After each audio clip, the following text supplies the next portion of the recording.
Iyi ni radio BBC Gahuza miryango ivugira i Londres kuri metero 19, 25, 31 na 41.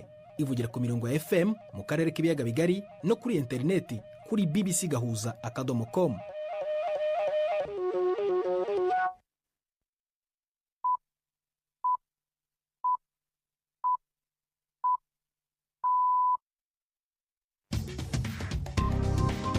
Ubu ni saa 10 n'igice ku isaha mpuzamahanga ya GMT, ni saa 12 n'igice ku masaha yo mu Rwanda no mu Burundi. Muri studio muri kumwe na Prudence Ngiyumva. Wiriwe hoteza amatwi BBC Gahuza miryango ahure hose, ikaze kuri radio kuri bbcgahuza.com, kuri Facebook live mu buryo bw'amashusho no ku mirongo migufi ya shortwave. Dore ingingo z'inyenzi z'amakuru torambora mu kanya. Kuri uyu wa mbere tariki ya 21 z'ukwa 10, Korea y'Epfo yahamagaje ambasaderi w'Uburusi ishaka ko ingabo za Korea ya ruguru ziva, ivuga ko ziri guhabwa imyitozo yo kurwanira muri Ukraine ziva mu gihugu bwangu. Inzego z'ubuzima mu Rwanda ziravuga ko zifite ikizere cy'uko virusi ya Marburg igenda icika intege, ndetse kandi ko ngo ishobora no gutsindwa burundu mu gihe cyavu. Mu Burundi ho umunsi ubaye wa 4, bamwe mu baturage bo mu majyaruguru ya Bujumbura batagira amazi yariba. Ibintu bibateye inkeke zirimo n'izo ku rwego rw'ubuzima. N'abayakuzana utafise bitatu ntiworonka amazi.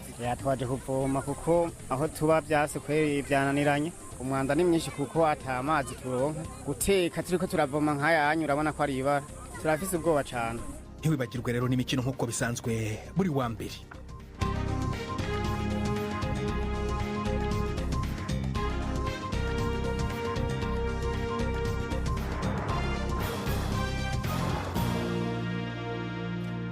Aya makuru yose n'ibindi turayarambura mu kanya nyuma yuko Nina Iradukunda abanza kubagezaho incamakendi y'amakuru avuga ku isi. Abanyagihugu bo muri Moldavia bashigikiye kwinjira mu ishyirahamwe ry'umuryango w'ibihugu vya Buraya EU biboneka ko batsinze ku majwi make cyane amatora yo kwemeza canke kwanka ibwirizwa shingiro kuri iyo ngingo. Amajwi yari yegeranye cyane kurusha uko vyari vyitezwe.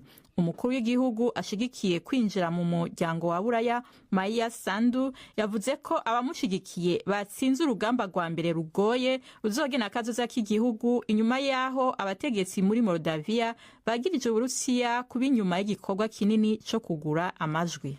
Ținta lor de a cumpăra 300.000 de voturi. Intego yabo yo kugura amajwi agera ku bihumbi 300 yabonywe n'inzego za leta, bakanagerera abantu ibihumbi 150 kugira ngo baje gutora, byerekana yuko dukwiye gukurikiranira hafi aho amakosa yoba yarabereye, tugakuramo icigwa kuri aka kaga k'ivogerwa ry'ubudahangagwa bwacu.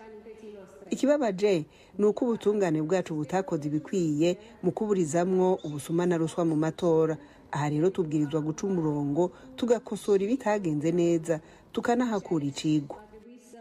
Tragem linia, să corectăm unde am greșit și să învățăm lecția.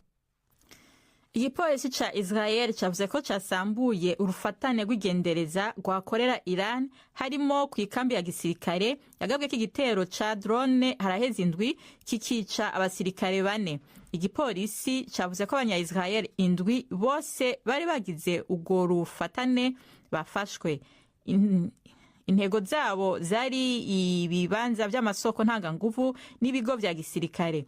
Abashikiriza amanza bavuga ko abakekwa bakoreye Irani ubutumwa 600 begeranya amakuru mu bibanza bihambaye no kumenya abantu bashobora kwibasigwa. Igipolisi cavuze ko bamwe bafashwe bariko barasuma urusaku ku munya Israel, igihugu ca Irani gikekwa ko cariko kirategura kugirira nabi. Intumwa idasanzwe ya Perezida Biden muri Libani Amos Hochstein avuga ko impande zose ziriko zirakora kugira zitora umuti uzorangiza rimwe rizima injyane ziri hagati ya Israel na Hezbollah. Amos yavuze ko bariko baragerageza uburyo bwofasha impande zose kwinjira mu bihe bishasha vyo gutera imbere. Ivyo yayivugiye i Beirut igihe yari mu nama n'umukuru w'inararibonye w'abashit Nabi yahawe akazi ko kuja mu biganiro ku izina ry'umugwi Hezbollah. ibitero vya Israel kuri Libani vyabandanyije n'ahari muri urwo rugendo. Mw'ijoro ryo kuw'Imana ibitero vyibasiye amashami y'amabanki aregwa gufasha Hezbollah mu kugura ibigwanisho.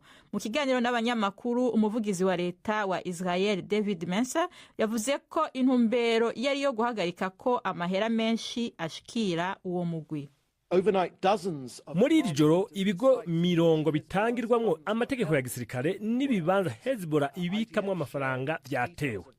Igisirikare ca Israel cerekanye idonido ry'ingene miliyoni 50 z'amadolari aza buri kwezi muri Libani aciye muri Syria avuye muri Iran. Israel ntizemera igisirikare citwaje iterabwoba ku rubibe rwacu rwo mu buraruko gifise intumbero yo kubangamira abanyagihugu bacu no gukora ubundi bwicanyi nk'ubwo ku itariki 7 z'ukwezi kwa 10. Ikigo c'imfashanyo ca ONU gikorera i Gaza kivuga ko abategetsi ba Israel n'ubu babuza ko imiti n'imfungurwa bishikira abanyagihugu bari mu turere tugoswe two mu buraruko. Umuyobozi wa UNRWA Philippe Lazzarini yavuze ko ibitaro vyarashwe kandi atamuyaga nkuba bifise mu gihe abakomeretse atawuvuzi baronswa. Israel ivuga ko ibitero vyabo bigambiriye guhagarika ko umugwi Hamas usubira kwiyegeranya mu buraruko bwa Gaza. Hagati aho umushikiranganje wa Amerika ajejwe imigenderanire Anthony Blinken yasubiye muri ako karere kugerageza kuvyura akariro ko guhagarika ingwano muri Gaza. Iyi mwumva ni BBC Gahuza miryango. Umushikiranganje w'amagara y'abantu bo mu Rwanda Sabin Sanzimana avuga ko ibitigiri vy'abafatwa n'ingwara ya Marburg vyagabanutse cyane mu gihugu. Sanzimana yavuze ko iyo ngwara yica itera umuriro mwinshi no kuva amaraso yagabanutse kugera ku rugero rwa 90% kandi ko atabanduye bashasha babonetse muri ino ndwi. Mu ndwi imwe murantunga. Umukuru w'ishirahamwe mpuzamakungu y'amagara y'abantu ku isi OMS Tedros Adhanom Ghebreyesus yari yagendeye ikigo kivurirwamo abagwayi ba Marburg kiri ku mugwa mukuru w'u Rwanda i Kigali mu mpera z'iyindwi. Yarashimangiye ukuntu u Rwanda rwagwanyije ico kiza, anasaba indongozi kubandanya urugamba rw'ico kiza cica ku rugero runini.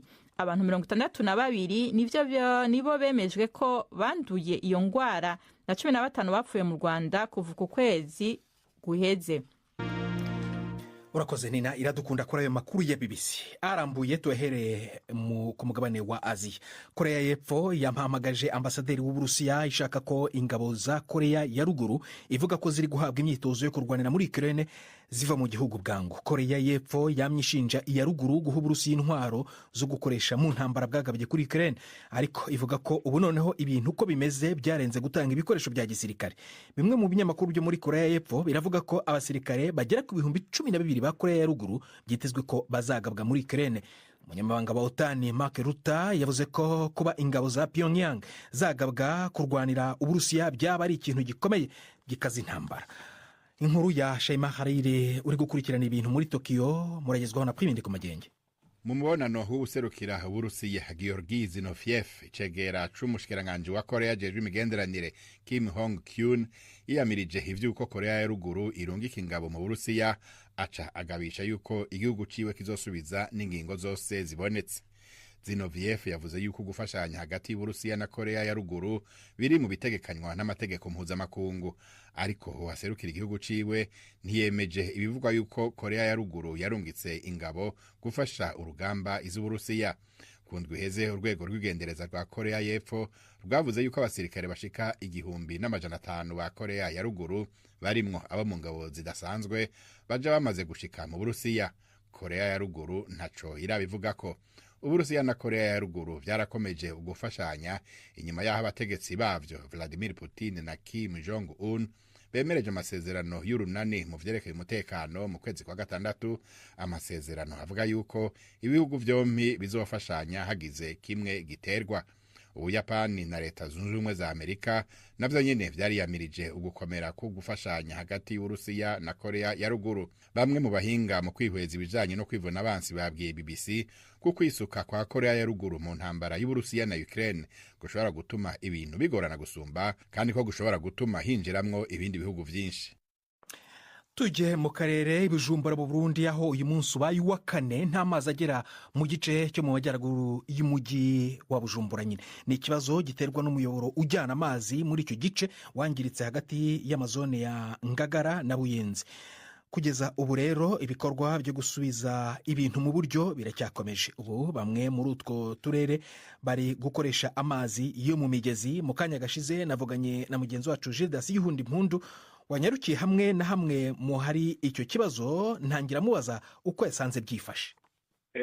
Ahambere nagiye ni muri zone ya Kamenge, aho nasanze abantu bariko baravuma amazi y'umugezi witwa Nyabagere ugabura iyi zone n'amakartier ya Ngagara, Cibitoke na Mutakura. Baguma banyuragiranwa, bamwe baza kuvoma abandi bagenda nk'uko umengo nibisanzwe, ariko ku maso byaboneka ko batanezerewe. Bamwe mbere baguma bidodomba bavuga ko bafise ubwoba yuko bashobora kwandura indwara ziterwa n'isuku rike. Twavuganye namwe muri bo barambwira ingene ibintu byifashe.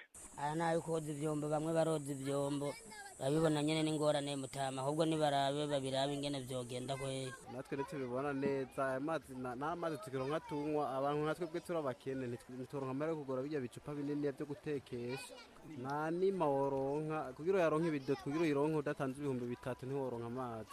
Nabo bayakuzana utafise 3 ntiworonka amazi. Twaje kuvoma kuko aho tuba byase kweri byananiranye. Umwanda ni mwinshi kuko ata amazi turonka. Guteka turiko turavoma nkaya yanyu urabona ko ari ibara.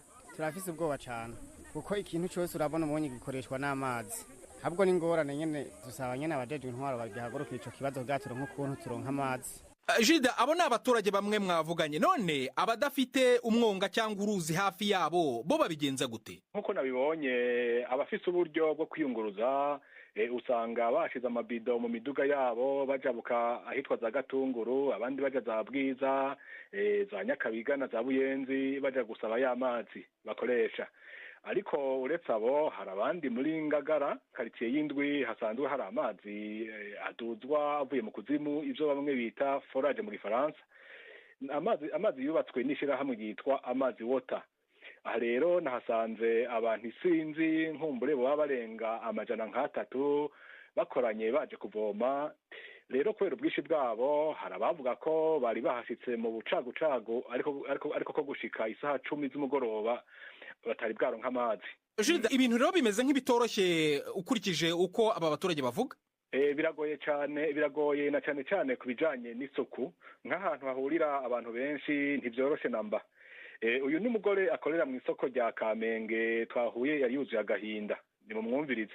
Ibintu twe byaduteye umutima uhagaze kubera urabona ubu ugiye mu resitora amazi ugenda uyitwariye, aba nabo babitembereza bavoma ya nyene, inzara rero ko yo kwica urabirya, itwarete zugawe ugiye bakubwira ati nta mazi ahari, ngo uja ku mwanda mukuru ngo ntibikunda, ngo uja ku mwanda mutoyi ngo genda. Ariko kubera abantu ari abantu nuja ku mwanda mukuru atera yagiye. Kuva ku munsi wa gatandatu ryarabaye nk'ibara, turabura ahantu hamwe twogikwigwa. Isuku ryase uhereye mu kazu ka sugumwe, washitse nta bintu hose akuronka umvugo hashitse. Dusaba n'ukuri abajeje intwari ikibazo bagihagurukire n'ukuri ndaho turahwera turapfa nta kabuza. Ikigo gishinzwe amazi Regidezo cyo kirimo gukora iki kugira ngo iki kibazo gikemuke? Naciye aho umuringoti wapfiriye, nahasanze ibimashini biga kuri 5 biriko birakazanya bitigita gose bigerageza gutunganya aho uwo muringoti wapfiriye utwara amazi mu buraro kubwisagara, kuko n'ahantu musi y'ikiraro c'uruzi ntahangwa. Rero maze igihe nahaca mu kanya twahahuriye n'umuyobozi mukuru wa Regidezo Dr. Engineer Albert Manigomba, yari yaje kuraba uko ibikorwa biriko biragenda. Yambwiye ko bariko barakora ibishoboka byose kugira amazi azobe yasubiye kuboneka bitarenze ku munsi wa gatatu. Ni mu mukurikire. Turavyizeye neza yuko ivyo vyimfata kibanza hazoshika kwa 3 twahejeje, kandi twari n'ivyo twabaye turakora turarondera izindi nzira turacishamwo kugira turabe yuko ho bari amakartier amwe yo bararonka amazi.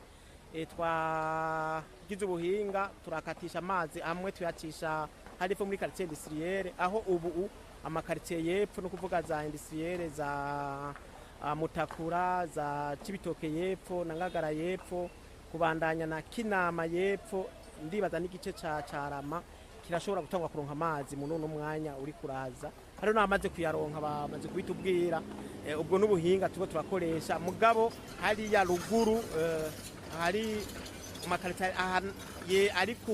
ari hejuru kurebure amazi birazagora gushikayo kuri ubwo buhinga twakobe turakora ubwa mbere bwo kuyakatisha baza kuyaronka niyo twamara guheza ibikorwa turakora ngaha turiko turakora ingufu zose zishoboka nk'uko bivuze hazashike kwa gatatu twamaze kubiheza. Inkuru ya uhagarariye ikigo Regidezo rero ni usoje inkuru ya Jidas yihundi mundu akaba tugejeje no kwisamo yazibura minota 15 mu Rwanda no mu Burundi muri studio za BBC London ni saa 1:45. Iyi ni BBC Gahuza miryango yumva no kuri Kisoro FM muri Uganda. Mukanya turakomeza amakuru arambuye turajya muri Uganda mu gace kabamo abantu benshi bafite ikibazo cyo kutabona. Ni Prudence Ngiyumva.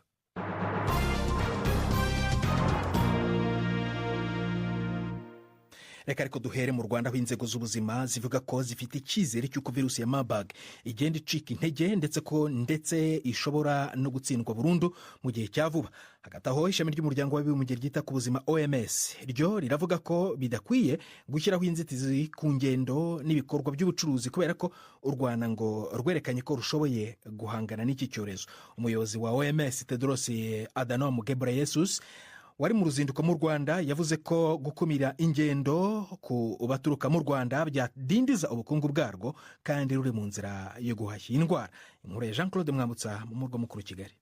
Mu kiganiro yarayahaye abanyamakuru i Kigali, umuyobozi w'ishami rya Loni ryita ku buzima Tedros Adhanom Ghebreyesus yashimye u Rwanda ku kuba ruri kwitwara neza mu rugamba ruhanganyemo n'icyorezo cya Marburg. Dr. Tedros yavuze uburyo u Rwanda rwashoboye kugerageza urukingo ku buryo bwihuse ndetse n'ingufu abaganga bakoresha bita ku barwayi, nyamara bamwe muri bagenzi babo barahitanwe n'iyi virusi. Uyu muyobozi avuga ko nta mpamvu yo gushyiraho ingamba zikarishye kubera ko u Rwanda rwashoboye kugabanya umuvuduko w'icyorezo. I would also like to reiterate that dushingiye ku bugenzuzi bw'amakuru ajanye n'icyorezo, OMS iratanga inama z'uko hakugwaho gukumira ingendo ndetse n'ibikorwa by'ubucuruzi kuko bidakenewe kandi bikaba zohungabanya ubutunzi bw'u Rwanda. Uretse kubangamira ubutunzi nta kindi rikumira ryozana. Ibihugu byinshi byubahirije iyi nama, ariko hari bimwe byashizeho amananiza ku ngendo ndetse n'ubucuruzi. Turasaba ivyo bihugu gukuraho ivyo vyemezo. Imibare itangazwa buri munsi yerekana ko umuvuduko wa virusi ugenda ugabanuka ndetse ko bishoboka ko icyorezo cyarandurwa burundu mu gihe cya vuba. Dr. Sabin Nsanzimana ni minisitiri w'ubuzima. Tumaze hafi iminsi 6 ntawanduye iyi virusi ugaragaye mushya ndetse n'abitaba Imana ntawe twabonye muri iyi minsi 6 ishize. Biratanga icyizere nubwo icyorezo kitararangira, ariko bikanatuma dukomeza imbaraga zose kugira ngo haba hakiri icyuho, haba hari umuntu umwe cyangwa wahuye n'urwaye tutaramenya tube twabasha kumugeraho. Minisitiri Nsanzimana avuga ko yishimira urugero rwo hejuru rw'abarwayi bakira virusi, abakize basubira mu miryango yabo ndetse bakaba bagomba gukomeza ubuzima busanzwe. Gusa ngo hari aho baba bishishwa n'abo basanze kubera gutinya ko baba batarakize neza. Turashaka gushimangira ko batagomba guhabwa akato kariko kose, ahubwo tubafashe baciye mu bihe bitoroshye. Hari n'abatarakira n'ibisigisigi cyangwa uburyo icyorezo cya virusi yabashegeshe, ariko hari n'abatarigeze bagira ibimenyetso bikomeye bahise umubiri wirwanaho, bafashwa kuba bayitsinda mu mubiri wabo. Kugeza ubu abantu 45 nibo bakize iyi virusi kuri 62 bayanduye. Abantu 2 nibo bakiri kwa muganga bavurwa mu gihe 15 bahitanywe n'iki cyorezo. Abasaga 1000 bamaze guhabwa urukingo, bakaba biganjemo abakozi bo kwa muganga. Jean Claude Mwambutsa, BBC Gahuza miryango i Kigali. tuve Kigali tugiye mu majyaruguru y'u Rwanda muri Uganda. Abantu barenga miliyoni 100 ku isi nako munsi y'ubutayu bwa Sahara aho ni ku mugabane wa Afurika babayeho bafite ikibazo cyo kutabona na gato. Ibyo ni bivugwa n'imibare y'ikigo mpuzamahanga gishinzwe kurinda ubuhumyi International Agency for Prevention of Blindness mu magambo y'icyongereza. Muri Uganda honyine abantu barenga miliyoni 3 bafite iki kibazo, kandi kabone n'ubwo benshi mu banya-Uganda babona ubuvuzi mu buryo bugari, abatuye mu bice by'icyaro bo bagorwa cyane no kubona ubuvuzi bw'amaso. Mu burasirazuba bwa Uganda rero umunyamakuru wa BBC Agnes Penda yasuye ahantu haba ababana n'ubumuga bwo kutabona ariko biyemeje gufashanya. Inkuru ye muragezwaho na Mark niyo nkuru.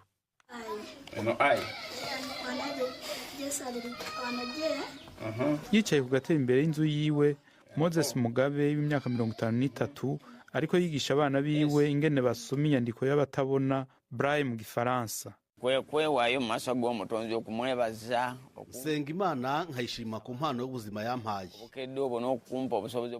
Inyuma yo guhuma, Moses yashyizeho umugwiro Book Group of the Blind ugizwe n'abantu 25 bafise ubumuga bwo guhuma no kundi gutakaza kubona gutandukanye. Babana hamwe mu rugo rurimwo inzu 10 mu gisagara ca Rubu ku nkengera z'ikiyaga Victoria. Obulamu bwange bwali bubi nnyo. Guhuma byarambabaje, narahungabanye cyane kubera ko numvaga ibyanjye birangiye. Nababajwe no gutakaza inshuti ndetse n'ibindi nari ntagishoboye kwikorera.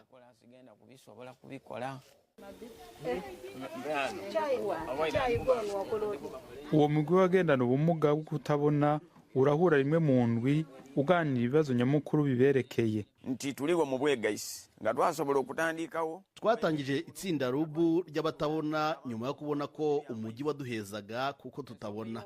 Duhura n'ibibazo byinshi uhereye ku bisambo bitwibasira kubera ubumuga bwacu, akarengane duhura nako iyo bigeze ku gusaranganya umutungo w'umuryango. Kuri bamwe ndetse kubona uwo mu rwubakana n'ingorane. Tuvugana uko twafashanya kugira ngo abana bacu bagume mu mashuri, uko twabagaburira ndetse n'uko twabambika. Muri Afrika yo munsi y'ubugaragwa bwa Sahara, abantu barenga miliyoni 100 baragwaye ubuhumyi kuva ku kutabona neza gushika kutabona na gato, nk'uko bimenyeshwa n'ikigo mpuzamakungu gikinga uruhumyi. Ukutivuza ingwara za cataract, diabete na glaucome biri mu mvuko zigenza zo guhuma. Aye obulamu buno tubukumye tutya. Uruhumyi rurashobora kwirindwa n'imiburiburi gushika 90% yabo rufata, ariko kugira ngo bishoboke ubuvuzi butezwa kuboneka ku bantu nk'abo muri Rubu. We are training doctors. Turiko turigisha abaganga. Leta ibahimiriza kurenzaho bagashika ku rugero rwa master mu buvuzi bw'amaso kugira babe bakaruhariwe mu kwitaho amagara y'amaso. Aikeya Muganga Alfred Mubangizi, umuhinga w'ingwara zo mu gice cy'isi kirangwa n'ubushuhe n'imvura nyinshi, maladie tropicale mu Gifaransa, avuga ko leta iri kwiraha agashiruka butabaganga bacimenyereza umwuga wo kuvura kugira ngo banonosore ibyo kuvura amaso. As I talk nowadays, n'ubu tuvugana hariho amafaranga kushaka kurihirwa kwiga. Leta iratanga amafaranga kugira abantu baje kwiga ku buntu. Leta irakurihira kugira wige igice ca master cyangwa unonosore ibyo kwitaho amaso. Specialize in eye care. Uganda iracafise ubukene bw'abaganga b'amaso, ico kibazo kirakomeye na cyane kubera ibisagara mu mitumba. Tugarutse muri Rubu, Moses yizeye ko abakiri bato bafise amahirwe gusumba. Ekisondo cyafe kigama cyetaga basome. Ikintu cyonyine nizeye kandi nsabira abana banje, ndabifuriza kuzarangiza amashuri yabo. Ndifuza ko bazabona impamyabumenyi zikomeye nka masters ndetse na PhD. Niba bashobora kwiga no kurangiza amasomo yabo, nta muntu uzamenya ko batabona. Abantu bazareba gusa icyo bagezeho ndetse babe n'urugero ku bandi. Inkuru ya Agnes Penda itugejeje ku isaa 1:07 mu Rwanda no mu Burundi.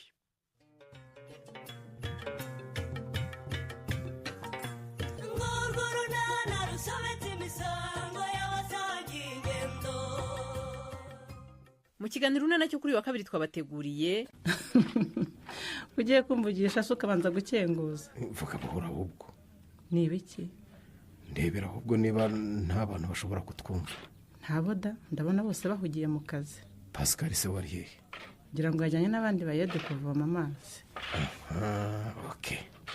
ubu noneho banza twakwiganirira sha.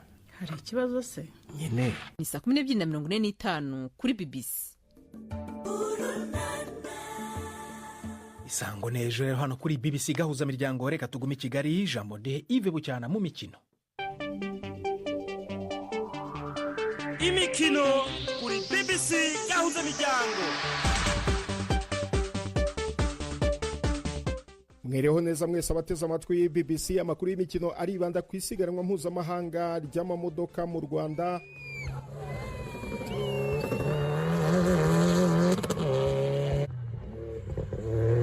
Karan Patel ukinana na Tosif Khan baturuka mu gihugu cya Kenya bakinisha imodoka ya Skoda Fabia R5 batsinze isiganwa ryamaze iminsi 3. Patel w'imyaka 33 ni nawe wegukanye irushanwa ry'umwaka ushize. Avuga ko intego ye ari ugutwara ikamba rya Afurika byibuze 5 yikurikiranyije. Imihanda yo mu burasirazuba bw'u Rwanda cyane mu bice bya Bugesera ku ntera ireshya n'ibirometero 360. Karan Patel yakoresheje isaha imwe iminota 37 n'amasegonda 47. Umubare w'abagore mu isiganwa warazamutse, abagira kuri 6 bitabiriye Rwanda Mountain Gorilla Rally. Queen Kariminya umaze kumenyerwa cyane mu isiganwa ry'amamodoka mu Rwanda ukinana na Olivier Ngabo muri Subaru Impreza barangije ku mwanya wa 10. Queen ahabwa igihembo cyo